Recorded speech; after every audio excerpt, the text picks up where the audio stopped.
Jordan Nobbs' Arsenal have recovered after losing their way and would like to show everyone it's not all about Chelsea and Manchester City in front of a record 45,000 at Wembley Women's FA Cup final. Arsenal out to show they are back against Chelsea by the time the final whistle approaches. The evening sun will have dipped, casting long shadows across Wembley's wide expanses. As the television cameras zoom in to capture the starkly contrasting emotions of winners and losers, the answers to a series of questions should become clear. Will Arsenal's renaissance under their Australian coach, Joe Montemurro, result in a 15th FA Cup win? Or might his Chelsea counterpart, Emma Hayes, clinch the first part of the domestic league and cup double she aims to secure before giving birth to twins next month? Can Katie Chapman, Chelsea's captain, lift the trophy for a record 10th time in a 21-year career during which time she has produced 3 children? If so, Chapman will need to hold her own in a duel with Arsenal's England midfielder Jordan Nobbs. Chelsea's Fran Kirby wants to remind everyone why she has scored 22 goals in 31 games this season, while also collecting virtually every individual award going. Wembley seems the perfect stage for her to showcase the talent that has led the forward, who as a teenager overcame severe depression, to be dubbed England's mini-Messi. "We can rely on Fran, she's world-class," says Chelsea's England goalkeeper Carly Telford, who hopes to oust the regular first choice, Sweden's outstanding Hedvig Lindahl, on Saturday. "She's brilliant at playing between the lines." Montemurro, a clean sheet specialist, aims to fulfill a hope nurtured by cheering on Arsenal men while watching 2-week-old editions of Match of the Day and the big match during his childhood in Melbourne's northern suburbs. An anticipated record attendance for a Women's FA Cup final will gather beneath the forecasted strong May sun to see whether the 48-year-old can outwit Hayes and collect his second trophy since taking charge last autumn after Arsenal controversially sacked Pedro Martínez Losa.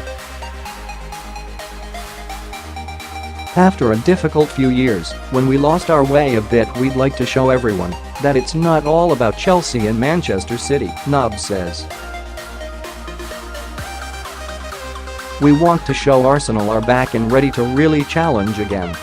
Once imperious in their domination of the women's game, they have fallen behind Chelsea and City, who are once again vying for the title, but Montemurro has tightened Arsenal's defense appreciably, and his side have beaten City to win the Continental Cup. "Before Joe arrived, our team wasn't all on the same page," Nobbs says. "Players were performing as individuals, but he's taken us back to basics, made things very simple, and created a strong framework in which we can develop our passing game and play the Arsenal way. He's a lovely, really positive guy, and he's allowed me to focus on the more attacking, creative role where I feel I'm at my best." Whereas Montemurro describes the prospect of leading out Arsenal at Wembley as surreal and fantastic, Hayes will sit things out on the sidelines, leaving her assistant, Paul Green, to do the honors. 8 months pregnant, the 41-year-old knows her limits. Physically, it's uncomfortable and I've been advised to take it easy, so I'll stay in the background, she says.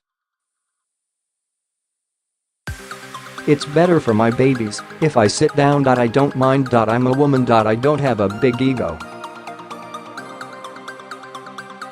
Telford is impressed how Hayes manages the assorted egos in a highly competitive Chelsea squad. "As others have said, I'm sure Emma could do very well at a high level in the men's game," she says. "But I think Emma's happy in women's football. She realizes its fantastic potential in England." Hayes also knows responsibility can be safely delegated to Chapman. An OW35, Chapman first won the FA Cup as a 14-year-old at Millwall. "I'm excited," says the former England midfielder, whose side will want to banish the disappointment of last Sunday's Champions League semi-final defeat by Wolfsburg by winning their second FA Cup. Lifting the trophy again would be wonderful. With more than 45,000 tickets sold and the match televised live on BBC One for the first time, Chapman would do so in a spotlight brighter than ever before.